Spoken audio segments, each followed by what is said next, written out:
amma yau al'umma musulmi matasa ku zama kasalallu. Annabi ya je kasuwa, annabi ya kasa kaya, annabi ya yi sayayya, annabi ya yi kaza, an saya a wajensa, sannan yanzu wani matashi ya zo ya kwanta a gida yana jiran babansa sai ya masa aure. A'a, tashi ka fita, je ka nema. In ka samu tallafin mahaifi to wani abu ne mai kyau, in baka samu ba fita ka yi amfani da ƙarfinka da lafiyarka ka je ka nemi arziki. Kada wani ya zauna ya ɗauki ƙasƙanci a kan shi. A je gona a yi noma, a je a yi sana'a, a je a yi aiki don a kare mutunci da kima. Musulmi ba a san shi da zaman banza ba, musulmi ba a san shi da tumasanci ba, musulmi ba a san shi da zuwa yana bambadanci wa 'yan siyasa ba, musulmi ba a san shi da roƙo ba, musulmi ba a san shi da mutuwar zuciya ba, musulmi an san shi ne da zuwa ije i nemi na kansa. Har ma manzo Allah ya ce mumini yana mutuwa da jibin goshinsa, an wahala an nemo na ci da sha da sutura da rufe asiri, kuma mutuwa ta zo ta ɗauki mutum. Wannan alama ce kyakkyawan ƙarshe kenan.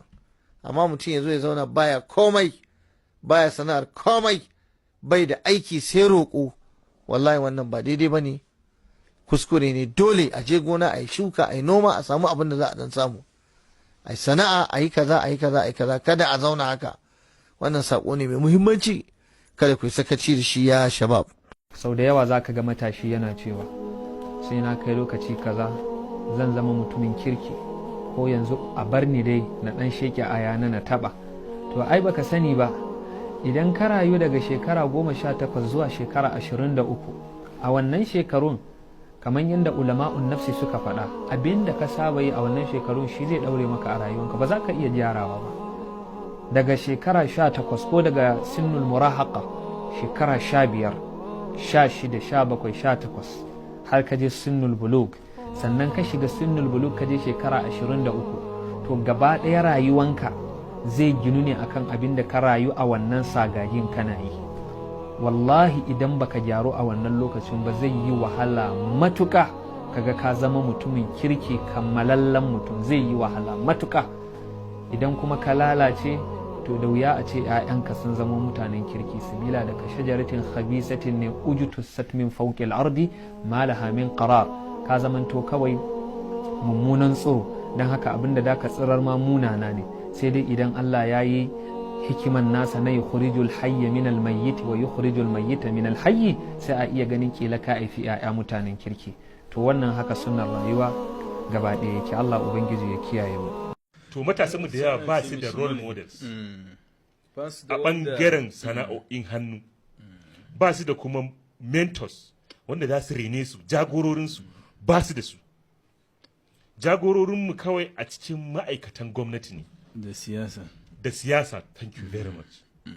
Da siyasa, jagororinmu na siyasa ne da kuma aikin gwamnati, amma ba mu da jagorori a ɓangaren koyon sana'ar hannu da amfani da kwakwalwarmu wajen mu sana'anta abu a zamanance, mu tsaya da ƙarfin mu samu kuɗin shiga. Kuma irin wannan matasan masu bacci faɗin kaso na farko ɗin sun haddace dukkan wani shiririta da shirme. Abin da kawai bai haddace ba, abin kirki ne bai haddace ba, amma duk wani lalata ya sani, duk wani abin kirki bai haddace ba. Waƙoƙi nan duk ya haddace su. Duk waƙar da ya fara ta wasan kwaikwayo ce, ta mawaƙa, ta menene, da shi za a kai baiti ƙarshe. Amma wallahi kana wuce alamtar kai fa duk ayar da ka ɗauko bai iya kai ta ƙarshe.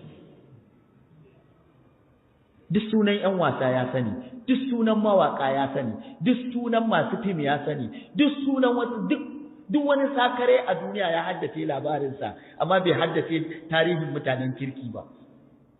Ka je ka zauna malam, abin takaici. Wani lokaci a cikin gari ina tafiya a mota a cikin duhu, ba wuta, mutane na iske wasu samari na yi takin zan sai wani abu, suna cikin duhu a gindin kwata, ga sauro, ga masifa, ga bala'i, ga talauci, suna zaune, amma kawai na ji yaro yana ƙarya yana tashi. Wallahi sai mun shigo Old Trafford din, in na shigo Old Trafford zaka ga yanda na yi ma, na kira shi na ce kai, wai kai a nan din daga nan gun zaka tafi Old Trafford din gila? A ai club ina ne za su shiga. Duba Allah, wannan ba mafarki bane, ba rayuwar mafarki bace ba. to irin wannan matasan kwata-kwata sun dayyar da rayuwarsu. Wasu da yawa daga cikinsu mashaya ne,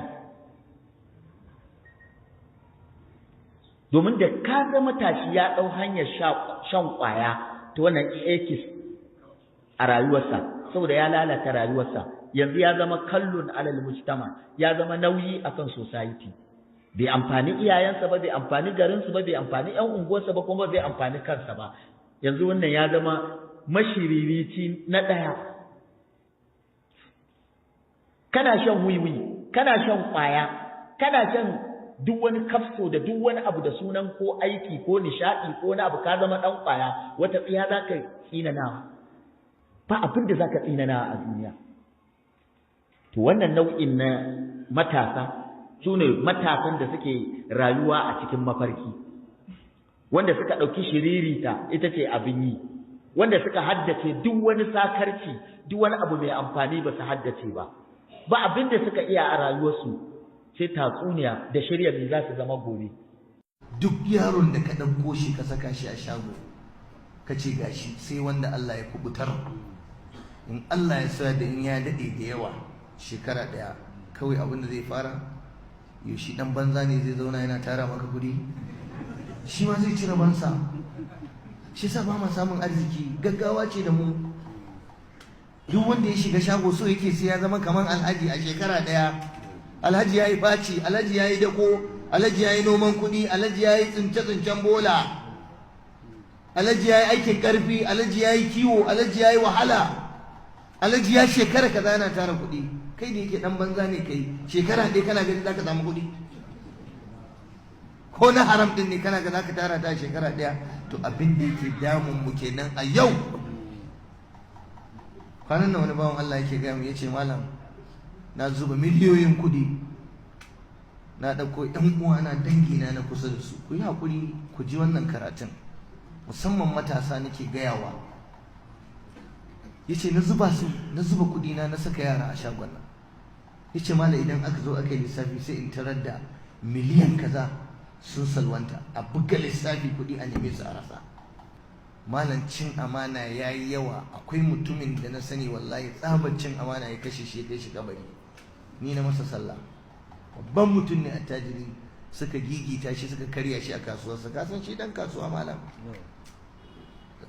jarinsa daga Allah sai annabi sai jarinsa. Inda dan kasuwa ne, daga Allah sai annabi sai jarinsa. Duk abin da zai taba masa kasuwarsa ba zai fa yadda da shi ba. Suka yashe shi, suka kwace shi, suka zaftare shi, suka zubar da shi, aka nemi kudi aka rasa. Ai daga nan ya kama ciwon zuciya, sai India, sai Ingila, sai Saudi Germany, ya ki warkewa, zuciyar ta bugu, damuwa. Daga ƙarshe dai haka makallawo haka ya mutu a banza da bacin rai da bakin ciki. Da ya cino wannan abun baya iya bacci saboda sun masa muguwar sata.